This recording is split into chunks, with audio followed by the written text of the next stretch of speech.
بسم اللہ الرحمن الرحیم۔ السلام علیکم۔ ایک رات میں ہم بستری کتنی بار کرنی چاہیے؟ اس اہم بیان کو سننے سے پہلے آپ ہمارا چینل سبسکرائب کر لیں۔ شریعت میں ہم بستری کرنے کی تعداد متعین نہیں کہ کتنی بار ہم بستری کی جائے۔ اس کا سبب یہ ہے کہ حالات اور اشخاص کے اعتبار سے مختلف ہو سکتی ہے، اور پھر جب قدرت و طاقت میں بھی فرق ہے تو شریعت کی عادت نہیں کہ وہ اس طرح کے مسائل میں تعداد متعین کرے، لیکن ہم بستری عورت کا حق ہے جو خاوند پر واجب ہے۔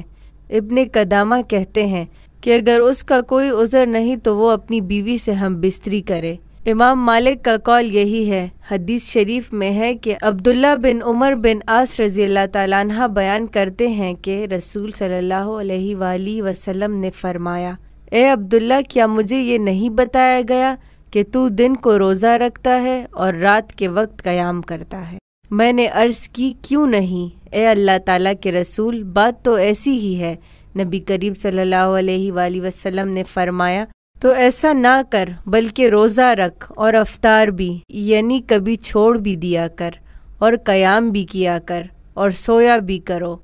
اس لیے کہ تیرے جسم کا تجھ پر حق ہے، اور تیری آنکھ کا بھی تجھ پر حق ہے، اور تیری بیوی کا بھی تجھ پر حق ہے۔ حدیث کی شرح میں ہے کہ ابن قدامہ کہتے ہیں، جب اس کی بیوی ہو تو اس پر لازم اور ضروری ہے کہ اگر اس کے پاس کوئی عذر نہیں تو وہ 4 راتوں میں 1 رات اس کے پاس بسر کرے۔ شیخ الاسلام ابن تیمیہ کہتے ہیں، اور بیوی کی ہم بستری خواہش خاوند پر ہم بستری واجب ہے جب تک کہ خاوند کا بدن کمزور نہ ہو یا پھر اسے ایسا کرنا معیشت سے روک دے، اور اگر وہ آپس میں تنازع کا شکار ہو جائیں تو خاوند پر قاضی نفقہ کی طرح اسے بھی مقرر کر دے گا اگر وہ اس میں زیادتی کرتا ہو۔ شرعی طور پر مطلوب اور مقصود تو یہ ہے کہ خاوند کی ہم بستری کے ذریعے سے بیوی کو فحاشی اور غلط کام سے بچایا جائے۔ ہم بستری بھی بیوی کی خواہش اور اتنی ہو جس سے یہ بچاؤ ہو سکے،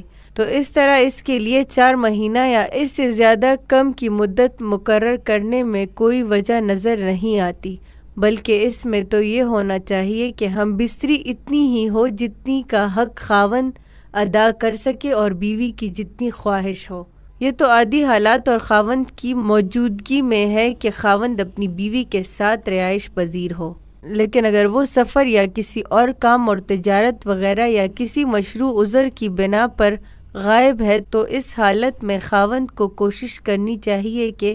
بیوی سے زیادہ مدت غائب نہ رہے، اور اگر اس کے غائب ہونے کا سبب مسلمانوں کی کسی نفع کی وجہ سے ہو، مثلاً وہ جہاد فی سبیل اللہ کے لیے نکلا ہوا ہو یا پھر مسلمانوں کی سرحدوں کی حفاظت پر مامور ہو، تو اس میں ضروری ہے کہ اسے 4 ماہ کے اندر اندر اپنے گھر واپس آ جانا چاہیے تاکہ وہ کچھ مدت اپنی بیوی بچوں میں گزارے اور پھر دوبارہ سرحدوں پر یا جہاد میں واپس چلا جائے۔ حضرت عمر رضی اللہ تعالیٰ عنہ کی سیاست اور حکم یہی تھا کہ انہوں نے فوجیوں اور سرحدوں کے محافظوں کے لیے یہ مقرر کیا تھا کہ وہ اپنی بیویوں سے 4 مہینے تک دور رہے۔ جب یہ مدت پوری ہو جائے تو انہیں واپس بلا لیا جاتا اور ان کی جگہ دوسروں کو بھیج دیا جاتا تھا۔ اگر آپ بھی اپنے کسی مسئلے کے بارے میں ہم سے پوچھنا چاہتے ہیں تو ہمیں میل کے ذریعے یا ویڈیو کے کمنٹ باکس میں ہم سے پوچھ سکتے ہیں۔